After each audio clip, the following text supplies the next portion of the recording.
अस्सलाम वालेकुम। आज मैं आपसे सादुर्रहमान बन के बात करूँगा, ना कि डकी भाई। मैं नहीं चाहता कि कोई ये सोचे कि इस वीडियो का मकसद जो मेरे पे FIR हुई है उसकी कोई जस्टिफिकेशन है।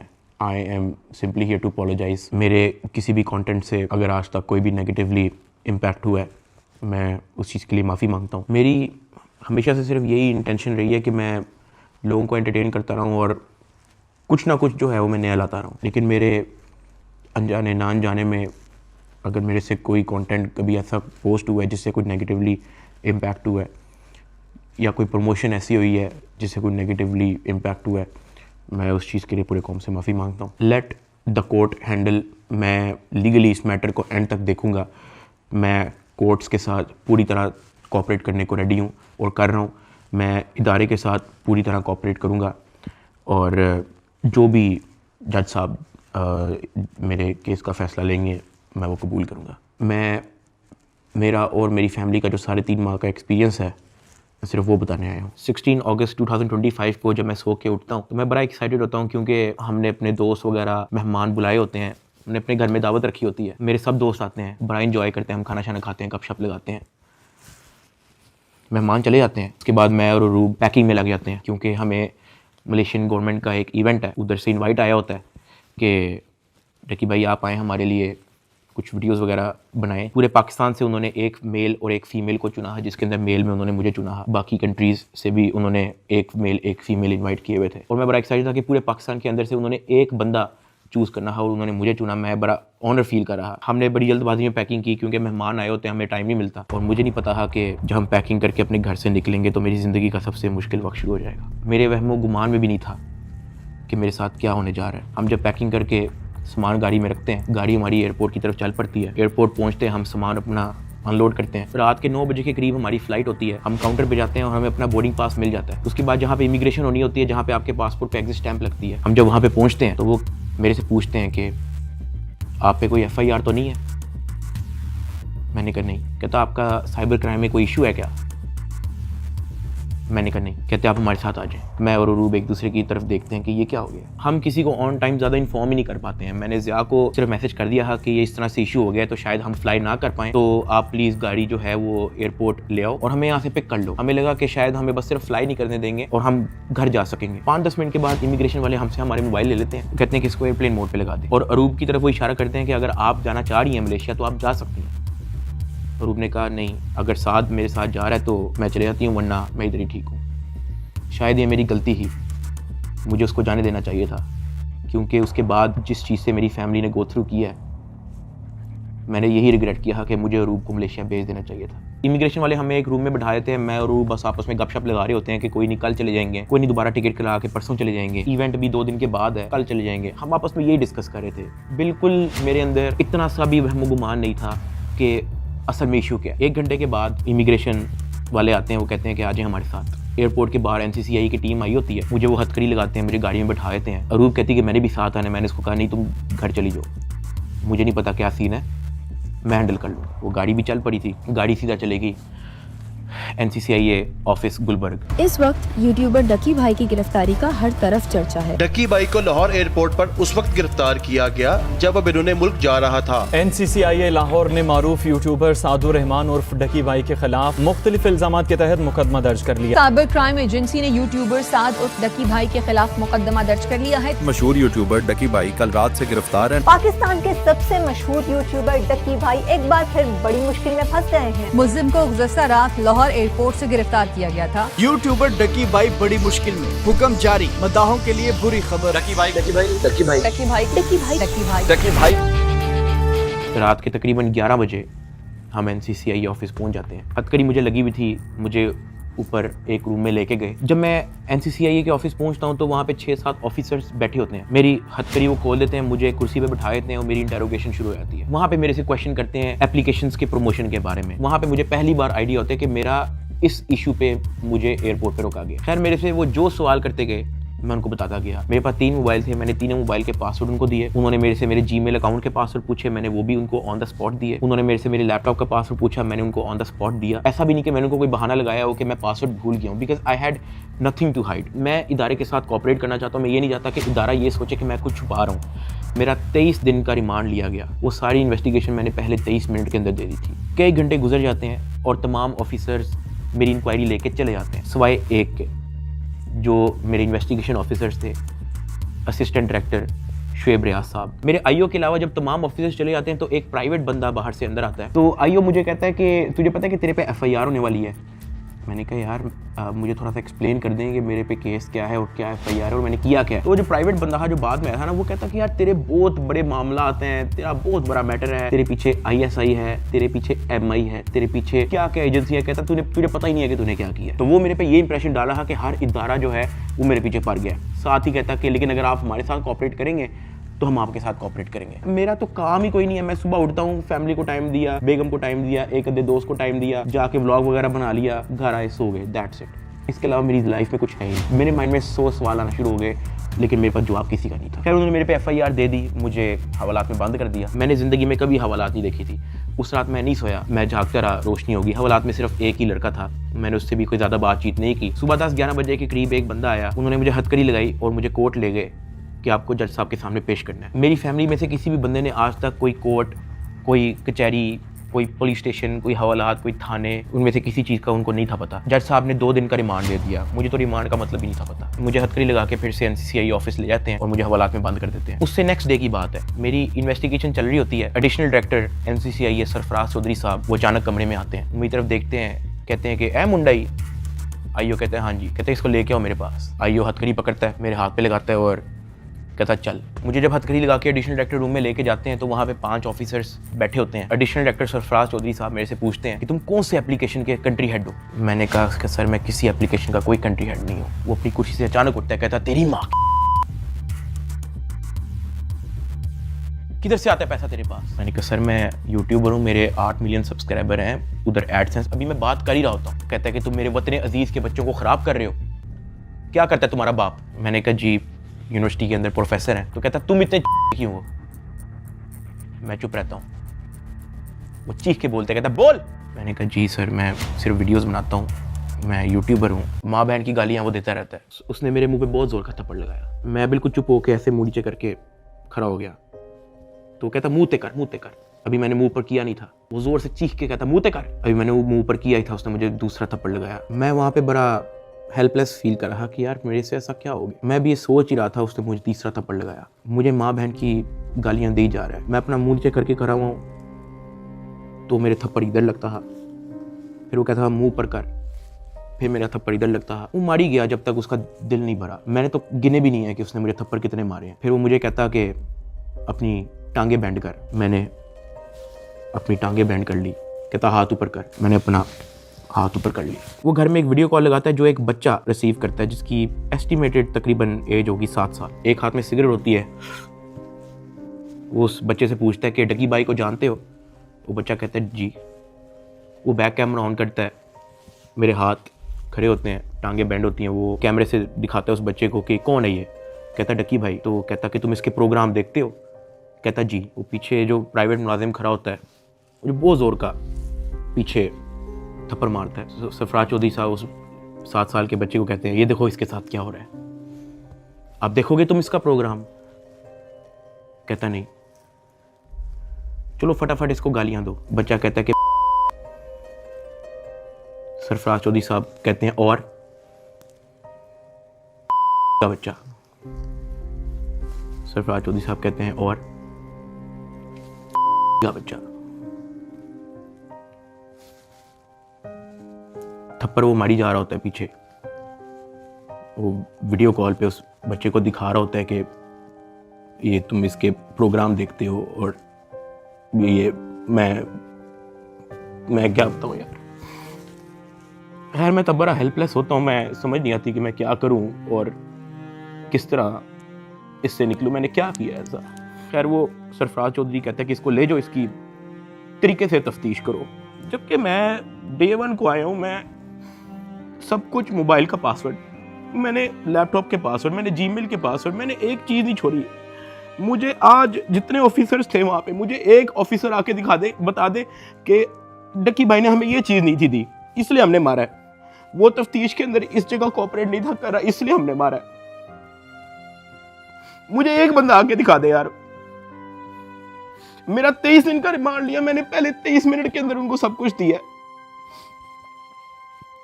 मुझे ऊपर ले गए। मेरे से एक बंदा मिलने आया हुआ था, जावा फूड्स, मेरा एक जाने वाला है जिसने हमारे घर में, जब हमारे घर में दावत थी तो उसकी केटरिंग की थी। अब क्योंकि मुझे फ्रेश मार के ऊपर लेके गए थे, मेरी आंखों में आंसू थे, तो वो जब मिलने आया हुआ था, वो अचानक अपनी सीट से खड़ा हुआ और उसने मेरी तरफ देखा कि क्या हुआ है। मैंने कहा कि यार मैं इनके साथ पूरी तरह कोऑपरेट कर रहा हूँ, वो फिर भी मुझे मारी जा रहे हैं, मुझे माँ बहन की गालियाँ दे रहे हैं। तो अगर आपकी यहाँ पे किसी ऑफिसर से बातचीत है, आप उनसे काइंडली रिक्वेस्ट करें कि यार मुझे मारे कम, या मुझे तब मारे जब मैं आपको कुछ छुपा रहा हूँ या आपको कुछ गलत बता रहा हूँ, तब मार लें, लेकिन मुझे मारे कम। वो बड़ा परेशान हुआ, वो बाहर चला गया, कुछ खाने को मेरे लिए लेके आया था, पिज़्ज़ाज़ या कोई बर्गर लेके आया था। बाहर जाके मुझे नहीं पता कि उनके जानने वाले थे जुनैद सलीम जो एंकर हैं, उन्होंने कहीं उनको बात बता दी। जुनैद सलीम साहब ने जो है वो अपने पॉडकास्ट के अंदर इसका जिक्र कर दिया कि मेरा एक जानने वाला वहाँ पे गया तो डक्की भाई इस हालत में था। तो जुनैद सलीम साहब ने जो है वो इस चीज़ का पॉडकास्ट दे दिया। ज़ेरे हिरासत जब डक्की भाई थे तो कुछ लोग उनसे मिलने गए, तो उन्होंने कहा कि आप पिज़्ज़ा खाएंगे, तो डक्की भाई जवाब में उनके पाँव पड़ गया जो उनसे मिलने आए थे, और बिलक बिलक के रोने लगा और कहने लगा पिज़्ज़ा को छोड़े, उनसे कहे मुझे मारें कम। ये नहीं कहा कि मुझे ना मारें, मगर मुझे मारें कम, बहुत मार रहे हैं। जो फिर मेरे लिए अंदर प्रॉब्लम हुई, मुझे फिर इस बात पे डांट पड़ी कि मैं आगे बात आउट कर रहा हूँ। खैर मैंने फिर डिसाइड किया कि मैंने अब बोलना ही नहीं, मुझे जितना मर्जी मारे, मैंने किसी को नहीं बताना। मुझे हवालात में वापस बंद कर दिया इन्होंने। थप्पड़ किसने मारा था? थप्पड़ वो एहलकारों ने मारा था। थप्पड़ वाली एडिशनल डायरेक्टर ने भी मारा था, मैं आपको बताता हूँ जी। डक्की भी आगे बताएगा कि मुझे चपेड़े किसी ने मारी थी, और वो बेचारा एक बात कहता था कि यार मुझे मारो ना, मैं कॉपरेट तो कर रहा हूँ, मुझे मारो ना। जब इसको पेश करने लगे थे डक्की को, तो भाई वो आपको बताया था कि मैं इसको थप्पड़ मार के लाया हूँ। हाँ, तो वो थप्पड़ मार के लाए, वो मारते थे इसको। अब मैं आपको बताता चलूं कि इस पूरी इन्वेस्टिगेशन के दौरान ये जो असिस्टेंट डायरेक्टर शुएब रियाज, जो मेरा इन्वेस्टिगेशन ऑफिसर था, उनका जो फ्रंटमैन था, उसको सिर्फ इस काम के लिए रखा हुआ था कि वो मेरे से पैसों की डिमांड करे। उसने तब मेरे से पूछा कि यार तू बेवकूफ़ है। मैंने कहा क्या हुआ है? कहता यार तेरे पीछे आने वाला कोई नहीं। मैंने कहा यार मेरी फैमिली कभी इन चक्करों में पड़ी नहीं है। तो कहता नहीं तू बेवकूफ़ है, तुझे समझ नहीं आ रही कि मैं क्या कह रहा हूँ, तुझे अपना मसला नहीं हल करना। मैंने कहा नहीं, मुझे नहीं समझ आ रही आप क्या कह रहे हैं। कहता कि तेरा कोई दोस्त पीछे आने वाला, कोई तेरा भाई, कोई तेरा आउट ऑफ कंट्री कोई दोस्त रहता हो, कोई तेरे पीछे आने वाला नहीं। मैंने कहा कि मेरी तो बातचीत ही नहीं है किसी से, तो मैं किसको क्या कहूँ। तो कहता कि ये जो तेरा आईओ है ना, सारी गेम इसके हाथ में, इसने जो लिखना है तेरे साथ वही होना है, तो तू अगर इसके साथ ताउन करेगा तो तेरा मसला हल हो जाएगा। मैंने कहा मैं समझा नहीं आपकी बात। कहता कि भाई लगता है तुझे सारा पैसा कब्र में लेके जाना है, पैसे आप फिर कमा लोगे, आप अपना मसला हल करो। मैंने कहा मैं इन चक्करों में कभी भी नहीं पड़ा, मुझे नहीं पता कि क्या पैसे कितने लगते हैं, क्या होता है, मुझे नहीं पता, आप मुझे बताओ आप कहना क्या चाह रहे हो। कहता कि तेरा जो मसला है ना वो 7-8 के अंदर हल हो जाएगा। पहले मुझे लगा कि कोई 7-8 लाख की बात कर रहा है, कि कोई 7-8 लाख के अंदर मेरा मसला हल हो जाएगा। मैंने कहा 7-8 लाख? कहता नहीं तू लाखों में ही रही। मैंने कहा 7-8 करोड़? कहता तो और। मैंने कहा इतने तो मेरे पास है ही नहीं, मेरे रिसेंटली कुछ बहुत ज़्यादा खर्चे हुए हैं, मैंने आगे भी बहुत सारी मेरी स्पेंडिंग है, मेरे 100 और काम है, मेरे पास नहीं है। कहता बस फिर तो इधर ही पड़ा रहा है। मुझे वहाँ से आइडिया हो गया कि इस बंदे का काम सिर्फ और सिर्फ मेरे से पैसे मांगना है। जब मैं NCCI की कस्टडी में था, आप लोगों ने शायद 3,26,000 USDT की बात एडिशनल डायरेक्टर के पॉडकास्ट में सुनी होगी। 3,20,25,000 USDT वो इसके डिजिटल वॉलेट में से हमने अनर्थ करके कोर्ट ऑफ लॉ में सबमिट कर दिए।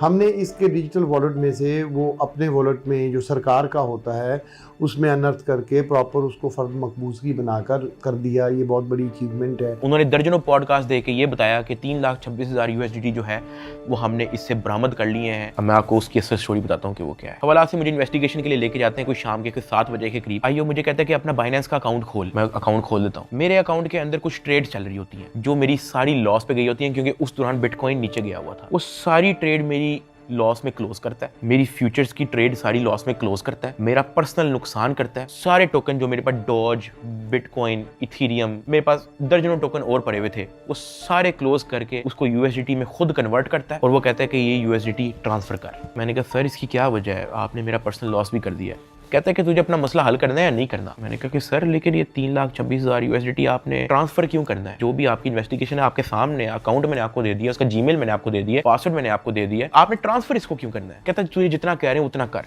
मेरी 15 मिनट उनके साथ बहस चलती रही कि सर ये पैसे ज्यादा हैं, मुझे आप थोड़ी सी इसकी एक्सप्लेनेशन दे दें ताकि मैं मेंटली रिलैक्स रहूं, मुझे थोड़ा सा बता दें कि ये ट्रांसफर आपके पास क्यों करना है। वो मुझे आगे से ये कहता था कि यार लगता है तुझे अपना मसला हल करने का शौक नहीं है। बीच में उसने मुझे बहाने लगाने शुरू कर दिए, यार क्योंकि तू हमारी कस्टडी में है कि तेरा अकाउंट कहीं हैक ना हो जाए, जब तू यहाँ से फारिग होगा तू मुझे बता दी, मैं तुझे सेंड कर दूंगा। आईओ ने मुझे इस तरह की कहानी सुनाई शुरू कर दी। उसने मुझे एक अपना वॉलेट एड्रेस दिया, उसने कहा कि ये सारे पैसे इस पे ट्रांसफर कर। इसने मेरे से जबरदस्ती मेरा फेस आईडी, मेरा ऑथेंटिकेटर सारा लगा के इसने मेरे से जबरदस्ती 3,26,000 यूएसडीटी, जिसकी पीकेआर के अंदर वैल्यू बनती है 9 करोड़ पाकिस्तानी रुपया। अब जिस अकाउंट में उसने ट्रांसफर किया, क्या वो एफआईए का अकाउंट था? नहीं। क्या वो एनसीसीआईए का अकाउंट था? नहीं।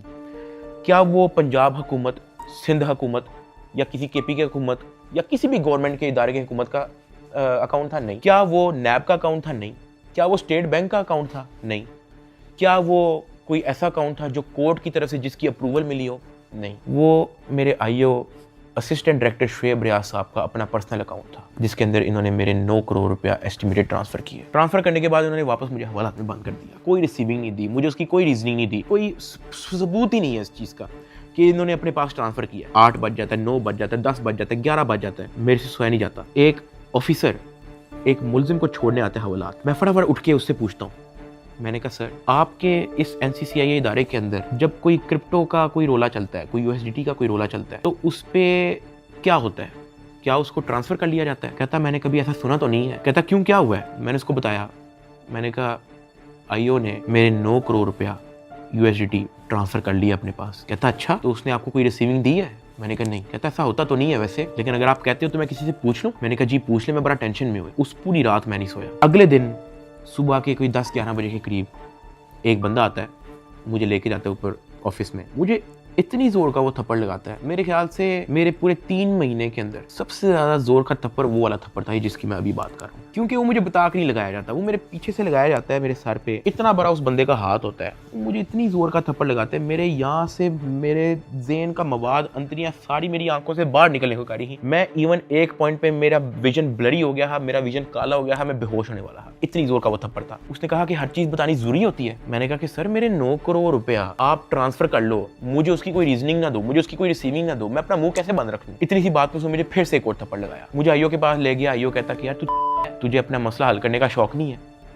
एडिशनल साहब बहुत नाराज है। मैंने कहा सर आपने 9 करोड़ रुपया मेरा ले लिया है, अभी मैं बात कर ही रहा था तो उसने इशारा किया कि इसको बंद कर दो। अब मुझे बंद कर दिया वापस हवालात में। कुछ टाइम के बाद जब मुझे फिर से इन्वेस्टिगेशन के लिए लेके गए तो ये जो मेरी 9 करोड़ रुपया जो इन्होंने ट्रांसफर किया है 3,26,000 यूएसडीटी, ये बात पूरे डिपार्टमेंट के अंदर फैल चुकी थी। हर प्राइवेट मुलाजिम को पता था, हर ऑफिसर को पता था, हर आईओ को पता था, डिपार्टमेंट में हर एक बंदे को पता लग गया था कि ये इतनी बड़ी अमाउंट जो है वो शुएब रियाज आईओ के अकाउंट में ट्रांसफर हुई है। आईओ ने सोचा इसने बात आउट कर दिया है, सबको पता लग गया है। इन्होंने फटाफट क्या किया, उसकी रिकवरी डाल के कोर्ट में पेश कर दिया कि ये देखो हमने ये पैसे बरामद किए हैं इससे, जबकि उन्होंने बरामद की इंटेंशन से वो ट्रांसफर अपने पास नहीं किए थे। इनकी ये इंटेंशन थी कि पैसा हम अपने पास ट्रांसफर कर लेते हैं, फिर इसमें से कोई इसको 20-30% वापस दे के इससे डील करेंगे, ये इनकी शुरू की इंटेंशन थी। लेकिन मैंने डिपार्टमेंट में बात आउट कर दी, मैंने मार खा ली इसके बदले। मैंने कहा मुझे मारो जितना मारना है। डिपार्टमेंट में बात आउट कर दी, ये लोग घबरा गए, इन्होंने फटाफट कोर्ट में रिकवरी डाल दी, जिसकी वजह से मजबूरन एडिशनल डायरेक्टर सरफराज चौधरी साहब को दर्जनों पॉडकास्ट मजीद देने पड़े कि 3,26,000 हमने इस बंदे से बरामद कर लिया है, जबकि वो बरामदी की नीयत से ट्रांसफर नहीं किया गया। हाँ वो तो मैंने डिपार्टमेंट में बात आउट कर दी, तो फिर आपको स्टोरी बनानी पड़ी इसकी। 3,20,25,000 यूएसडीटी कोर्ट ऑफ लॉ में सबमिट कर दिए। जब मुझे इन्वेस्टिगेशन के लिए फिर से लेके गए तो वहाँ पे एक और बंदा आया था अपने काम से, मैं आप लोगों को उसका नाम तो नहीं बता सकता, लेकिन हम लोग उसका नाम रख लेते हैं बिग ब्रदर। ये बिग ब्रदर जो है आपने वीडियो के एंड तक याद रखना है। वो अपने किसी काम से आया था, उसने मुझे देखा, उसने मेरे से पूछा कि यार डक्की तेरे पे केस क्या है? मैंने कहा एप्लीकेशन प्रमोशन का केस है। तो कहता कि तेरा मैटर कहाँ तक पहुँचा है? मैंने कहा कि मैं तो पूरी तरह ताउन कर रहा हूँ, मैं तो सब कुछ इनको दे चुका हूँ, मुझे नहीं पता कि इनको अब मेरे से और क्या चाहिए, लेकिन मैं तो पूरी तरह इनके साथ कोऑपरेट कर रहा हूँ। तो कहता अच्छा। उसने उसे सर हिलाया और कहता कि क्या ये लोग तेरे से कोई पैसे भी मांग रहे हैं? अब क्योंकि मैं उस बंदे को पहली बार मिला हूँ, मैं नहीं जानता कि वो कौन है। मैंने उसको कहा कि नहीं, मेरे से कोई पैसे नहीं मांग रहा। उसने ऐसे सर हिलाया, कहता अच्छा, चल ठीक है, अच्छा लगा तेरे से मिलके। वो अपने कामों में लग गया। खैर मेरी इन्वेस्टिगेशन के बाद उन्होंने फिर से मुझे जेल में हवालात में बंद कर दिया। इन्होंने अपनी पूरी कोशिश की कि हम इससे पैसे लें, हम इससे पैसे का पूछें। जब इनको आइडिया हुआ कि मैं इनको किसी भी तरह से एंटरटेन नहीं कर रहा, इन्होंने बहाने से मेरी फैमिली को बुला लिया। अरूब और मेरी अम्मा, उनको ये कह के बुलाया गया कि मेरी उनके साथ मुलाकात है। मुझे जब हवालात से ऊपर लेके गए तो अरूब बैठी हुई थी और उसकी इंटेरोगेशन हो रही थी। उसका मोबाइल जो है वो इन्वेस्टिगेशन ऑफिसर के हाथ में था। तो मैंने इन्वेस्टिगेशन ऑफिसर शुएब रियाज साहब से पूछा कि ये आपने इनका मोबाइल क्यों लिया है? तो कहता कि इन पे भी FIR होगी। तो अरूब घबरा गई। उसने कहा मेरे पे FIR क्यों होगी? उसने कहा कि आपने तो हमें साथ से मिलने के लिए बुलाया है, मुझे और मामा को, के साथ से मुलाकात हो जाएगी। तो कहता कि नहीं, FIR हो ना हो, ये जो आपके शोहर की FIR है इसी में बड़ी जगह है, हम आपको इसी में नामजद करेंगे। अरूब घबरा गई। मैंने अरूब की तरफ देखा, मैंने अरूब की तरफ इशारा किया कि मैंने कहा बस बिल्कुल चुप होके बैठ जाओ, बस ये वक्त गुजारो, बस इस वक्त हम कुछ नहीं कर सकते। खैर वो अरूब से कुछ क्वेश्चन उन्होंने पूछने शुरू कर दिए। मैंने यही कोशिश की कि मैं जल्दी से जल्दी अरूब को वापस भेज दूं घर। उसका मोबाइल वापस मिले ना मिले डजंट मैटर, वो घर जाए। आईओ ने अरूब का मोबाइल रख लिया। मैंने अरूब को कहा कि अब तुम घर जाओ, तुमने वापस नहीं आना। जब अरूब घर गई है तो उसने जब वकीलों से डिस्कस किया तो वकीलों ने कहा कोई बात नहीं, हम प्री अरेस्ट बेल करवा लेंगे। तो अरूब ने कहा ओके। अगले दिन उन्होंने जाके प्री अरेस्ट बेल करवा ली। जब उन्होंने प्री अरेस्ट बेल करवाई तो प्री अरेस्ट बेल की खबर पहुंच गई इदारे में, NCCI ऑफिस में, आईओ के पास और सरफराज चौधरी एडिशनल डायरेक्टर के पास। इन्होंने फिर से मुझे कहा कि अपनी फैमिली को मीटिंग के लिए बुलाएं। मैंने घर वालों को कॉल की क्योंकि उसकी प्री अरेस्ट बेल हो चुकी थी। मैंने कहा चलो अब इसको खतरा नहीं है और इसका मोबाइल भी उनके पास है, तो I think it's not a big deal, मैं बुला लेता हूँ। ऑफिसर्स ने जो है मेरे घर कॉल करवाई। मैंने कहा कि अम्मा वो बड़े अफसरान, एडिशनल डायरेक्टर और इन्वेस्टिगेशन ऑफिसर्स बुला रहे हैं, तो बाकी घबराएं ना, कोई इस तरह कोई नेगेटिव मीटिंग या इस तरह का कुछ नहीं है, तो आ जाएं। मेरी माँ और अरूब प्री अरेस्ट बेल करवाने के बाद एडिशनल डायरेक्टर रूम में आ गए। सरफराज चौधरी साहब कहते, जतोई साहिबा आप अपने आप को क्या समझती हैं, आपने प्री अरेस्ट बेल करवा ली है? तो अरूब ने कहा जी।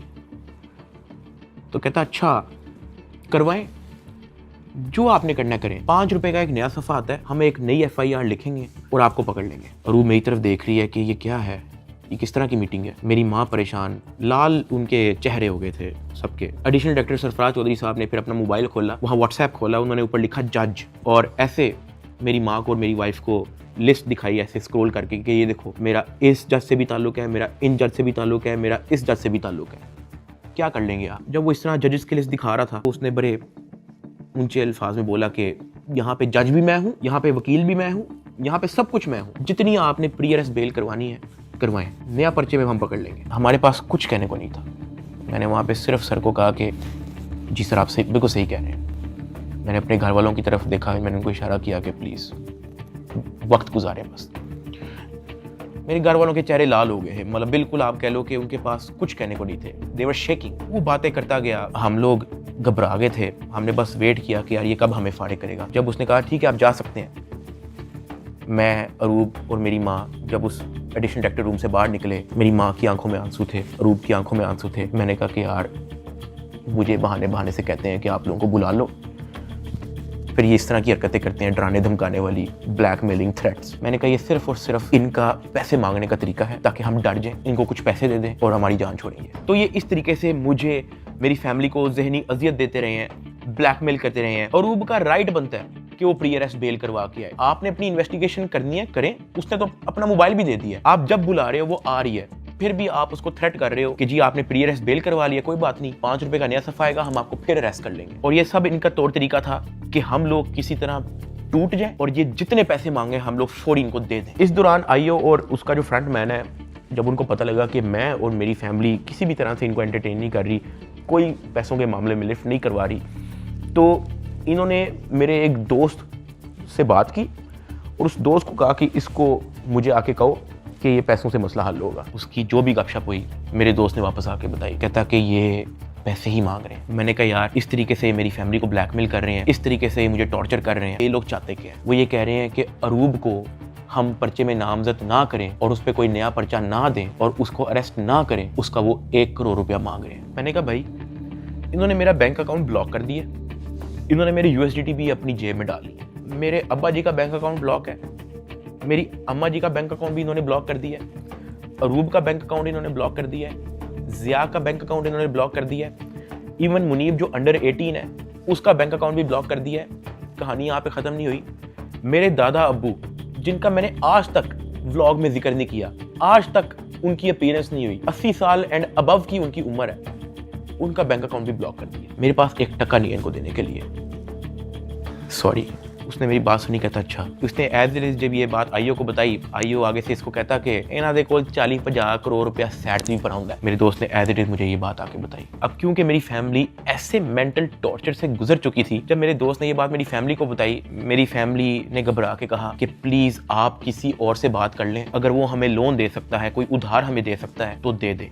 मेरे दोस्त ने इवन मेरे एक और दोस्त से भी बात की, उसने मना कर दिया, कहता यार हम नहीं कर सकते, 1 करोड़ पे बहुत ज़्यादा है। मेरे दोस्त ने फिर आईओ से बात की, आईओ कहता कि हम 60 लाख से नीचे नहीं लेंगे, अरूब की हद तक, अभी हम डकी की बात नहीं कर रहे हैं। ये बात जब उसने मुझे आके बताई, मैंने कहा मेरे पास है ही नहीं 60 लाख, या मेरे पास 60 रुपये नहीं है, सब कुछ इन्होंने ले लिया। अगले दिन मेरी कोर्ट में पेशी थी, मेरा रिमांड लेने के लिए जब कोर्ट में गए तो मेरी फैमिली वहाँ पे आई हुई थी। उन्होंने मेरे से हाथ जोड़ के, रंग उनके उड़े हुए थे, कहा कि साद जो कह रहे हैं इनको प्लीज़ दे दो। अरूब कांप रही थी, कहती कि मुझे पकड़ लेंगे, मुझे पता भी नहीं है कि इनको कैसे हैंडल करना है, मुझे नहीं पता कि आगे मेरे साथ ये लोग क्या करेंगे, प्लीज़ ये जो मांग रहे हैं दे दो। जब मैंने उनकी शक्लें देखी फैमिली की, मैंने कहा ठीक है, लेकिन मेरे पास 60 लाख रुपए वाकई में नहीं है, आप किसी से बात कर लें। मेरे मामू आउट ऑफ कंट्री रहते हैं, वो ऑस्ट्रेलिया से फ्लाई करके आए हैं, जो हमने इनको ये सारी कहानी बताई है। मेरे एक मामू इधर पाकिस्तान में होते हैं, वो भी आए हैं, उनसे हमें उधार लेना पड़ा कि प्लीज़ हमारी हेल्प कर दें, हमारा ये मसला है, हमें 60 लाख रुपया उधार चाहिए। उन्होंने 60 लाख रुपया हमें कैश अरेंज करके दिया, वो कैश हमने इन लोगों को पहुंचाया। इनको पैसे जो है मेरे भाई ने भिजवाए थे, मुझे तो पता भी नहीं था कि इनको पैसे पहुंच गए हैं या वो मेरे मामू ने दिए हैं, ये सारी बातों का मुझे बाद में पता लगा। जब इनको पैसे पहुंच चुके थे, अगले दिन मुझे एडिशनल डायरेक्टर सरफराज चौधरी साहब ने मुझे फिर से कहा कि आप अपनी फैमिली को, अगर आपने मीटिंग करनी है तो आप बुला लें। मैंने कहा जी ठीक है, मैंने अपनी फैमिली को बुला लिया और तब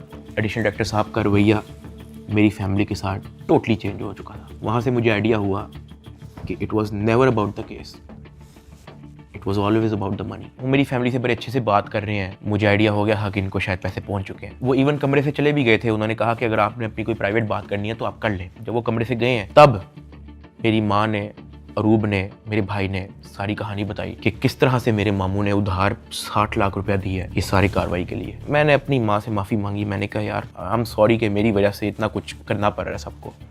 कहती कोई बात नहीं, अल्लाह पाक देख रहा है, इट्स ओके। खैर मेरी फैमिली को 5-10 मिनट दिए हैं मेरे से बात करने के लिए और वो चले गए। अब तक मेरा 16-17 दिन का रिमांड हो चुका था, इतना लंबा रिमांड होता नहीं है। अभी वीडियो में कुछ टाइम पहले मैंने आपको कहा था कि बिग ब्रदर एक बंदा आपने याद रखना है। ये बिग ब्रदर इस बार फिर से एनसीसीआई ऑफिस आता है, लेकिन ये इस बार मेरे से मिलने आता है। वो मेरे से पूछता है कि किधर तक पहुंचा तेरा केस। मैंने कहा कि सर मेरी तरफ से तो मैं सब कुछ दे चुका हूँ, मुझे नहीं पता कि इनका क्या इरादा है। उसने मेरे से पूछा कि यार इतना लंबा तेरा रिमांड क्यों हुआ है। मैंने कहा सर नो आइडिया, जबकि मैं इनको सब कुछ दे चुका हूँ। इनके पास मेरे सारे मोबाइल हैं, इन्होंने मेरी वाइफ को भी नामजद किया है, सारे ईमेल पासवर्ड लिए हुए हैं, सब कुछ इनके पास है, ये फिर भी मेरा रिमांड डिमांड करते हैं। कहता अच्छा तो इन्होंने पैसों की बात की है तेरे से, क्योंकि मैं उस बंदे पे उस तरह से ट्रस्ट नहीं था करता। मैंने कहा नहीं, इन्होंने मेरे से कोई पैसों की बात नहीं की। कहता किसी ने इशारा दिया हो, किसी ने इनडायरेक्टली तेरे से डिमांड की हो, या किसी ने कहा हो कि तू अगर पैसे दे देगा तो तेरी छूट हो जाएगी। फिर वही बात कि मुझे नहीं था पता कि वो बंदा कौन है। मैंने उसको कहा कि नहीं। उसने मेरी तरफ देखा ऐसे, कहता आर यू श्योर।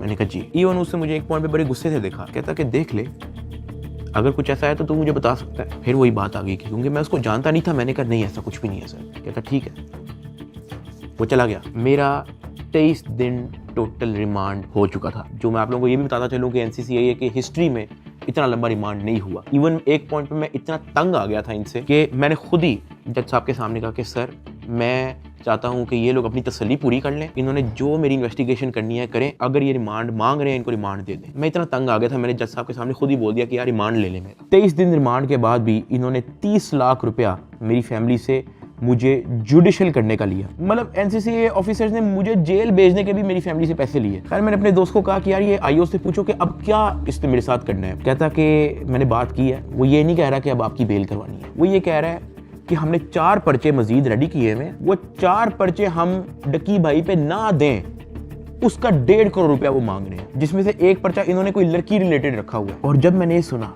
मैं बर्बाद, मैं टूट चुका था।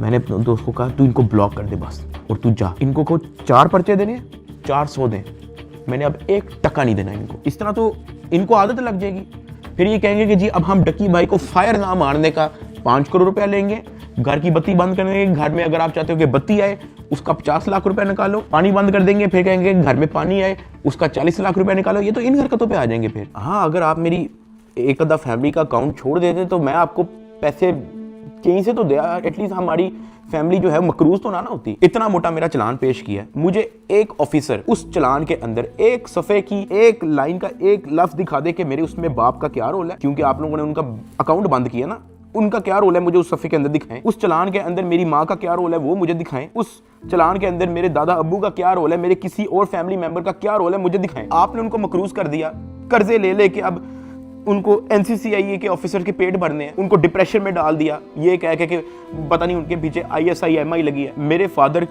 एक हार्ट पेशेंट हैं, उनके हार्ट की सर्जरी होनी थी। मैंने अपनी माँ को, अरूब को, ज़िया को सख्ती से मना किया हुआ था कि आपने एक तो ये अब्बा जी का ख्याल रखना है, दूसरा इनको कोर्ट में नहीं आने देना, ये मेरे पास एक बार भी जेल में ना आए, क्योंकि मुझे पता है उनकी हार्ट की क्या कंडीशन है। वो बेहोश हो जाते हैं, परेशान हो जाते हैं। हम उनकी सर्जरी के हमारे पास पैसे नहीं थे, वो जो पैसे हमने उनकी जो सर्जरी के लिए देने थे वो उन्होंने ब्लॉक कर दिया। अब कर्जा लेके हम NCCIA के ऑफिसर्स का पेट भर रहे हैं।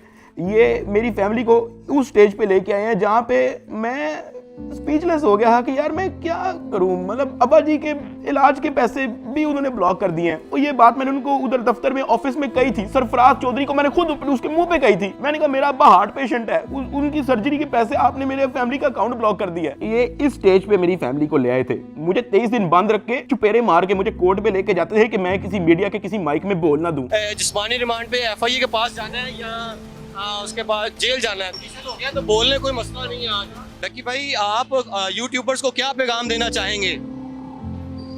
कुछ बात नहीं करेंगे?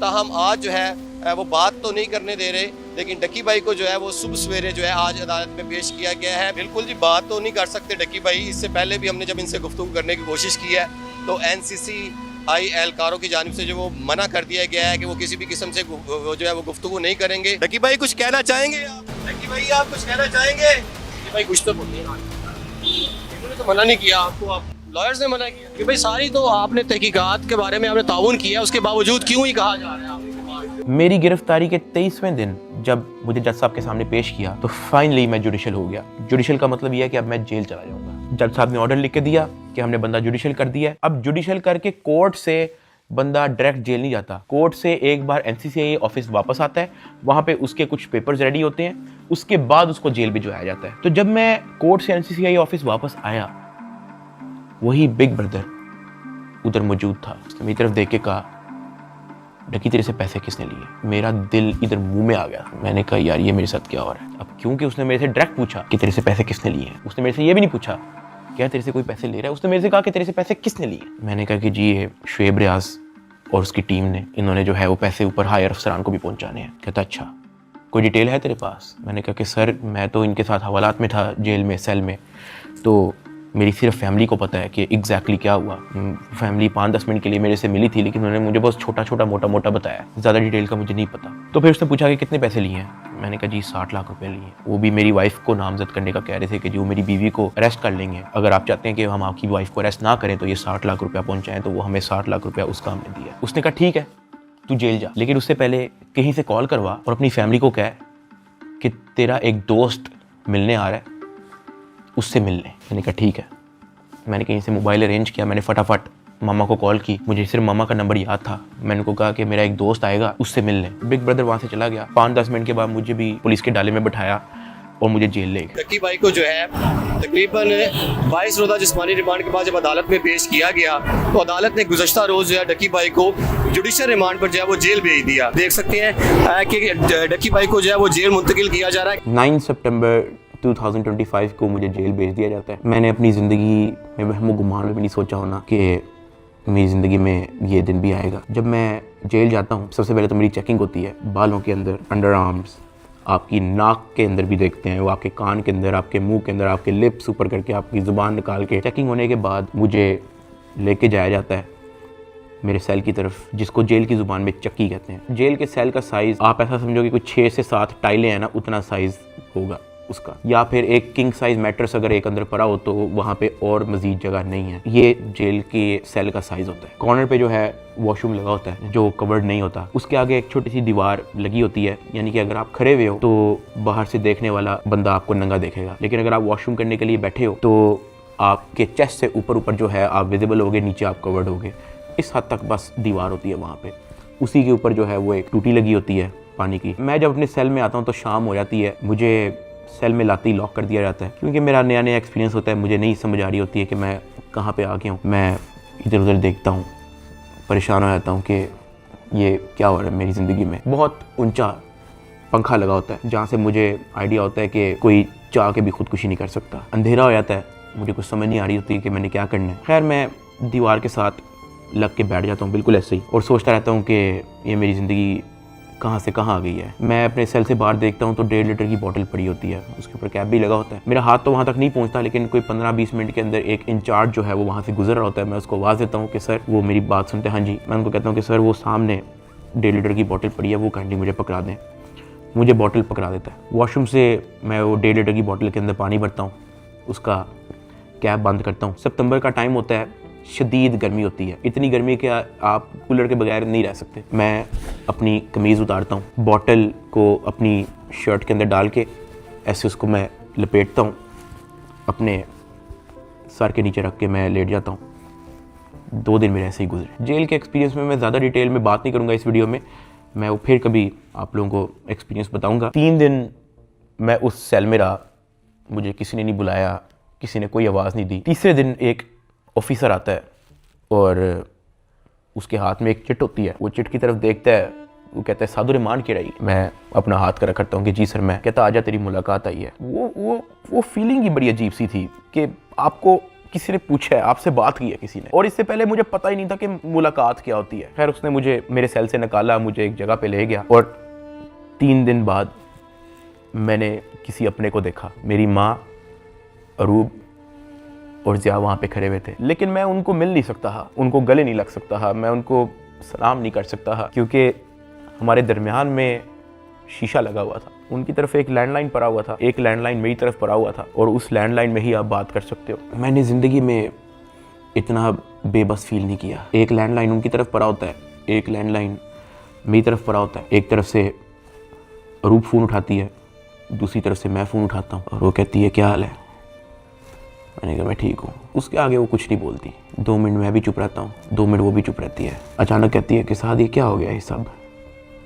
मैंने कहा रूप मुझे नहीं पता, मुझे नहीं पता, मेरे पास किसी चीज़ का जवाब नहीं है। ऐसे ही हमारी बात हो रही थी, अचानक ज़िया अरूब को कहता कि मैंने बात करनी है साथ से। मैंने कहा हाँ करवाओ।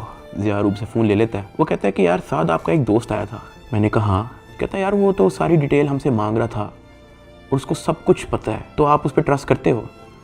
मैंने कहा ज़िया देखो मैं उसको नहीं जानता हूँ पर्सनली, लेकिन फॉर सम रीज़न उसको पता था। मैंने उसको नहीं बताया, उसने मेरे से खुद कहा कि तेरे से पैसे किसने लिए, और उसने मुझे कहा था कि मुझे डिटेल चाहिए। तो ज़िया कहता कि हाँ वो हमारे पास आया था, एक कागज़ पे सारा मेरा वो लिख के गया है कि कहाँ कहाँ पे कैसे कैसे पैसे पहुँचाए, किसने दिए, किस बैंक से निकलवाए, वो सारा नोट डाउन करके गया है। मैंने कहा कि देखो ज़िया इस वक्त ना हमें नहीं पता कि हमने किस पे ट्रस्ट करना है, किस पे नहीं करना। हमने जिसको भी अप्रोच किया है सब ने मदद करने से इनकार कर दिया है। जिन्होंने कोशिश की है वो भी कोई मसला कोई बेहतरी की तरफ नहीं आया। मेरे पास कोई ऑप्शन नहीं है, सुन लेते हैं हम एक बार इस बंदे की बात। ज़िया ने कहा ठीक है। जब ज़िया ने मुझे ये बात बोली तो मुझे आइडिया हो गया कि वही जिनका नाम हमने अभी बिग ब्रदर रखा था वो मेरी फैमिली से मुलाकात कर चुका है। खैर ज़िया से बात होने के बाद ज़िया ने फ़ोन मामा को दे दिया।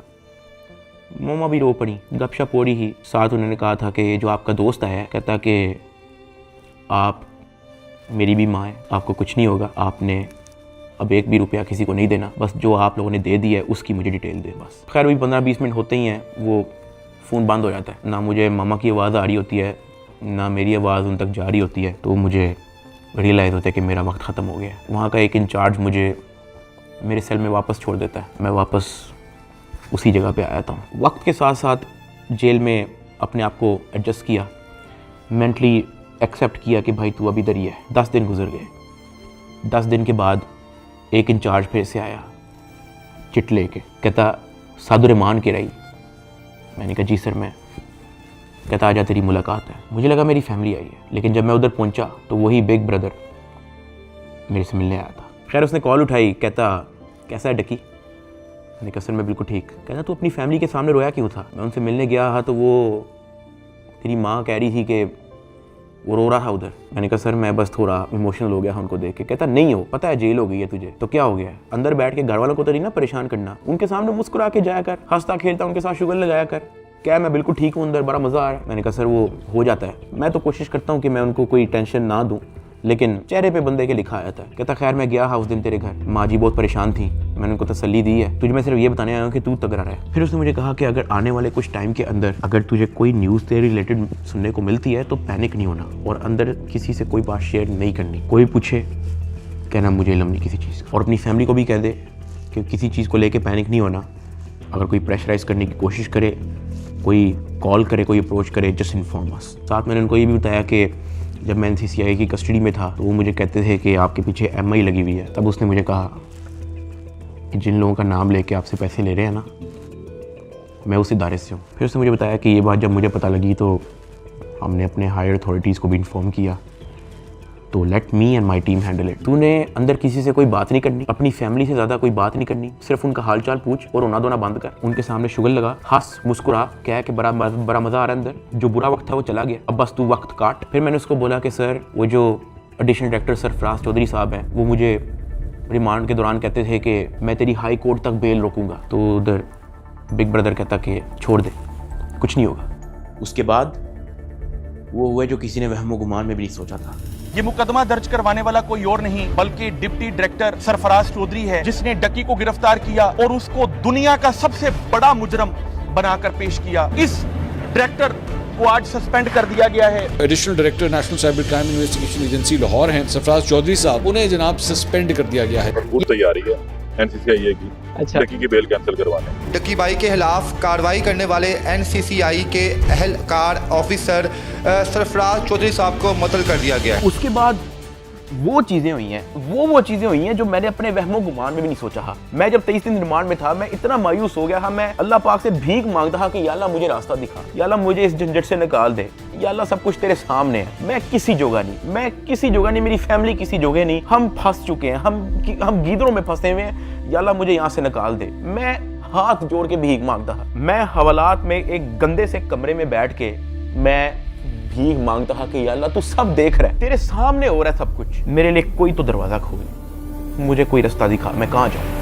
NCCI अफसरान की गिरफ्तारी पर मुकदमा यूट्यूबर डक्की भाई की अहलिया अरूब जतोई की मुद्दत में दर्ज किया गया। डक्की भाई की फैमिली से रिश्वत लेने का ये मामला, NCCI के अफसरान का जिस्मानी रिमांड मंजूर। अरूब जतोई ने दरखास्त दी है national cyber crime investigation agency के 8 अफसरों और 1 फ्रंटमैन पर। ये हो क्या रहा है? बैटिंग एप्स को रोकने वाले ही बैटिंग ऐप के जरिए पैसे मंगवा रहे हैं। मुकदमा डक्की भाई की अहलिया अरूब जतोई की मुद्दत में दर्ज किया गया। 12 लोग हिरासत में हैं FIA के। अफसर शुएब रियाद और सरफराज चौधरी, उन्होंने रिलीफ के नाम पर अरूब जतोई से रिश्वत मांगी पर 90 लाख रुपए की रकम बतौर रिश्वत वसूल की गई। वो लोग जिनके कंधों पे निजाम की हिफाजत की जिम्मेदारी रखी गई थी, वही खुद इस निजाम में नकब लगाने लगे। जो तफ्तीशी थे आज वो मुलजिम के रूप में अपने ही इदारे के सामने जवाबदेह हैं। 7 अफसरान ने ओहदों से इस्तीफा दे दिया। 90 लाख रुपए रिश्वत लेने के केस में NCCI के एडिशनल डायरेक्टर समेत 6 अफसरान का जिस्मानी रिमांड मंजूर कर लिया गया है। अरूब जतोई इस बात पर डट गई हैं कि NCCI अफसरान जिन्होंने उनसे रिश्वत ली है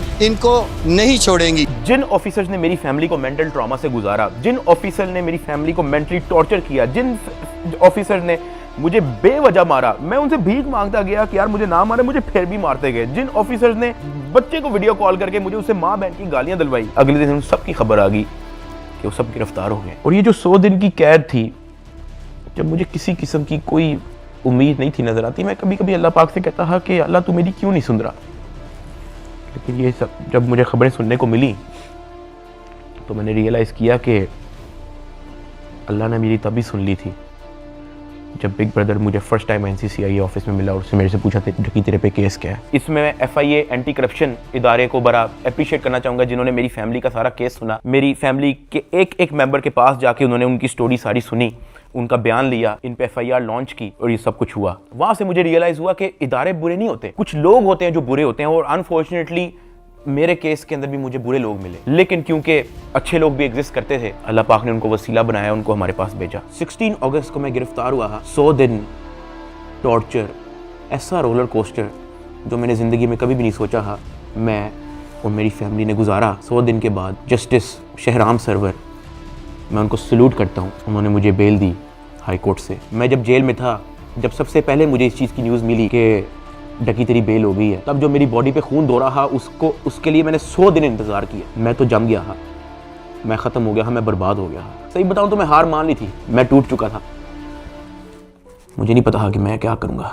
ये 100 दिनों में क्या क्या हुआ, ये वीडियो तो शायद 40-50 मिनट की होगी। अगर मैं आपको बताना शुरू करूं तो ये वीडियो 4-5 घंटे की होनी चाहिए। बहुत सारी चीज़ें मेरी मजबूरी है, मैं नहीं बता सकता। इवन ये जो भाई थे जिनका नाम हमने बिग ब्रदर रखा था, उनसे मैंने रिक्वेस्ट की, मैंने कहा सर मुझे लोगों को बताने दें कि आपने हमारी फैमिली के लिए क्या क्या किया। कहता Ducky, we work in the shadows, हमें आपकी अप्रिसिएशन नहीं चाहिए, ये हमारी ड्यूटी थी। आपकी माँ हमारी माँ है, आपकी फैमिली हमारी फैमिली है। ना हम चाहते हैं कि आप हमारा नाम लें, ना हम चाहते हैं कि आप हमें मेंशन करें। उसने कहा क्योंकि हमारे इदारे का नाम लेके आपको और आपकी फैमिली से फाइनेंशियल बेनिफिट्स ले रहे थे, तो we have to step in. इदारे की ट्रेनिंग ही ऐसी है कि अगर हमारे इदारे का कोई नाम लेके अपने लिए कोई बेनिफिट लेगा तो उसकी कोई टॉलरेंस नहीं है। ये हमारी ड्यूटी है, we are here to serve this country. अगर आप गलत होते या आपकी फैमिली गलत होती तो हम आपका साथ ना देते, लेकिन हमने देखा कि हमारी माँ मुश्किल में है, हमारी बेटी मुश्किल में है, हमारा भाई मुश्किल में है, तो हमें आपकी अप्रिसिएशन ही चाहिए, खुश रहें। और मैं बड़ा हैरान हुआ कि एक तरफ NCCIA ऑफिसर्स हैं जो दर्जनों पॉडकास्ट दे रहे हैं पब्लिकली, लेकिन बैक एंड पे वो क्या हरकत करे उस चीज़ का किसी को नहीं पता। और दूसरी तरफ ये बिग ब्रदर का इंस्टीट्यूशन जिन्होंने दिन रात एक कर दिया मेरी फैमिली के लिए। और जब मैंने उनका कहा कि मुझे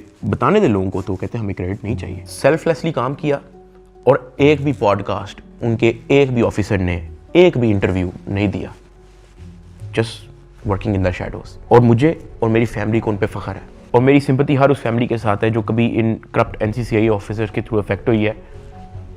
अल्लाह पाक किसी की फैमिली को उस चीज़ से ना गुजारे जिस चीज़ से मेरी फैमिली गुजरी है। एक और चीज़ की बड़ी कन्फ्यूजन थी कि मेरे एक्चुअली वकला कौन है। तो मेरा केस जो है वो बैरिस्टर अमृत शेख देख रही हैं और एडवोकेट उस्मान लतीफ़ जो मेरा केस आगे परसू कर रहे हैं। लेकिन मैंने सबकी वीडियोस देखी हैं, जितने वकला हैं जिन्होंने मेरे लिए स्टैंड लिया, मैंने सबके टिकटॉक वीडियोस देखी हैं। मैं दिल से उन तमाम एडवोकेट्स का शुक्रगुजार हूँ जिन्होंने मेरे लिए स्टैंड लिया। इस पूरे 100 दिन के अंदर जो मेन सवाल लोगों का था ना, वो ये था कि यार डकी भाई आप तो इस मामले से फारिग होने के बाद मुल्क छोड़ के चले जाओगे। लेकिन मैं आप लोगों को एक बात बताऊं, 8 साल हो गए हैं मुझे यूट्यूब पे आए हुए, मैंने सिर्फ अच्छा टाइम देखा है। जहां 8 साल इस मुल्क ने मुझे सब कुछ दिया, इस मुल्क के लोगों ने मुझे प्यार दिया, इस मुल्क के लोगों ने मुझे सपोर्ट दी, तो ये 3 महीने की मुश्किल में मैं मुल्क छोड़ के जाऊंगा तो ये तो मेरी सेल्फिशनेस है कि जहां 8 साल इस मुल्क ने आप पे कोई मुश्किल नहीं आने दी, तो 3 महीने की मुश्किल पे मैं इस मुल्क को छोड़ के कैसे जा सकता हूँ। मैं इधर ही हूँ, मैं कहीं नहीं जा रहा। पाकिस्तान ने ही मुझे सब कुछ दिया है, पाकिस्तान में ही मैं रहूँगा। यहाँ पे मैं वीडियो को एंड कर रहा हूँ। इस पूरे 100 दिन के अंदर मैंने बहुत कुछ सीखा। कोई भी आके पीछे नहीं आता आपकी फैमिली के अलावा। मेरी माँ कोर्ट के धक्के खाती रही है, उनका क्या काम है कोर्ट में? उन्होंने कौन सा वहाँ पे कोई बयान देना है या कोई स्टेटमेंट देनी है, या वो कौन सी वकील है जो उनका कोर्ट में कोई काम है? वो सिर्फ वहाँ पे इसलिए आती थी कि मुझे कोई 30-40 सेकंड के लिए अपने बेटे की झलक देखने को मिल जाए, मैं बस देख लूँ कि यार मेरा बेटा ठीक है। सिर्फ इसलिए आती नहीं है, एक दिन भी उन्होंने मिस नहीं किया। आज के दौर में जहाँ वफादारी तो मजाक बन के रह गई है, और वो मेरे साथ एंड तक खड़ी रही। उसको डराया गया, धमकाया गया, ब्लैकमेल किया गया। इवन एक पॉइंट में मैंने उसको ये भी कहा था कि जब तक ये मैटर हल नहीं होता तुम आउट ऑफ कंट्री चले जाओ, वो तब भी मेरे साथ खड़ी रही। मैं जेल में था और मेरे लिए मर्दों से लड़ती रही है, और सही बताऊं तो कोई भी नहीं करता ऐसा। हल्का सा मर्द पे पूरा टाइम आता है, औरतें छोड़ के चली जाती हैं, लेकिन अरूब मेरे साथ खड़ी रही। मैं एहसान कभी भी नहीं भूलूंगा। ज़िया अपने सारे काम छोड़ के, अपना यूनिवर्सिटी छोड़ के, अपनी सारी स्टडीज़ छोड़ के, अपना यूट्यूब चैनल छोड़ के मेरे साथ खड़ा रहा, मेरे साथ एफर्ट उसने एंड तक रखी। मेरे अब्बा जी हार्ट पेशेंट, उनको मैंने मना किया कि आपने बाहर नहीं निकलना, उनके बैंक अकाउंट बंद है, उधार पे है। मेरे लिए डेली मैसेज भेजते थे अम्मा के थ्रू कि हमारी दुआएं सादा आपके साथ हैं, आपने घबराना नहीं है। मैंने सिर्फ ये रियलाइज़ किया कि आपकी फैमिली के अलावा कुछ मैटर नहीं करता इस दुनिया में।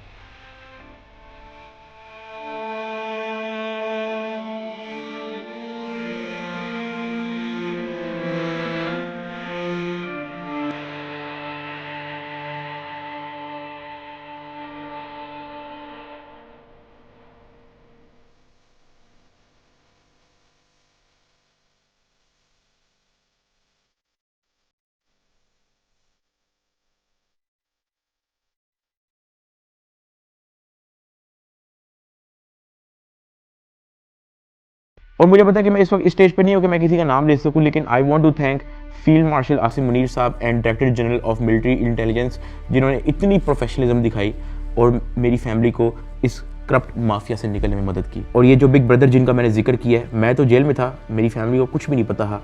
जब जब उनको कोई परेशानी होती ही, जब जब उनको कोई सवाल होता है, जब उनको किसी चीज़ की टेंशन होती ही, ये जो बिग ब्रदर हैं ये और इनकी टीम हमेशा उनके लिए अवेलेबल रही है। और इस तरह का clean up operation in corrupt mafia के अगेंस्ट आज तक पाकिस्तान की तारीख में नहीं हुआ। और ये सब क्रेडिट जो है ये इंटेलिजेंस एजेंसीज को जाता है। और जैसे मैंने आपको कहा कि मैं आप लोगों को सब कुछ तो नहीं बता सकता, मैं अगर बताना शुरू करूं तो ये वीडियो कोई 40-50 मिनट की नहीं, ये वीडियो कुछ 4 घंटे की होगी। वैसे भी आप लोग कहोगे कि ये झूठ बोल रहा है, ये तो कोई टॉम क्रूज की मिशन इम्पॉसिबल हॉलीवुड मूवी की स्क्रिप्ट बता रहा है। मैं बस यही कहना चाहता हूँ कि मैं और मेरी फैमिली हमेशा इनके शुक्रगुजार। मैं आप सबको थैंक यू कहना चाहूँगा कि आप लोगों ने मुश्किल टाइम पे भी मेरा साथ नहीं छोड़ा। मैंने घर आके सोशल मीडिया देखा है, आप सबके कमेंट्स पढ़े हैं, मैंने आप सबकी वीडियोस, आप सबके एडिट्स मैंने देखे हैं। मुझे याद है गिरफ्तारी से पहले व्लॉग्स के अंदर मैं कहा करता था कि गाइस हमने 9 मिलियन सब्सक्राइबर्स करने हैं, लेकिन वो ख्वाब हमारा अधूरा रह गया।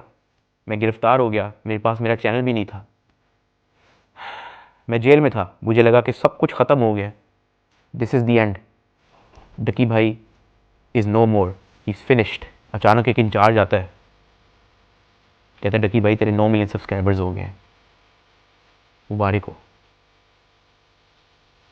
That is where I realised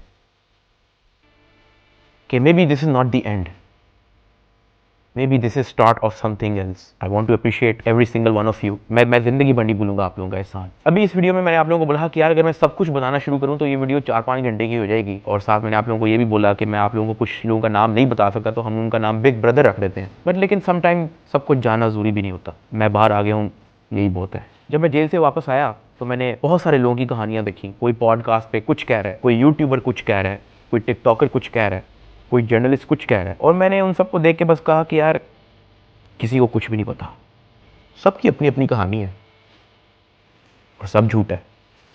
असल में क्या हुआ है वो मुझे पता है।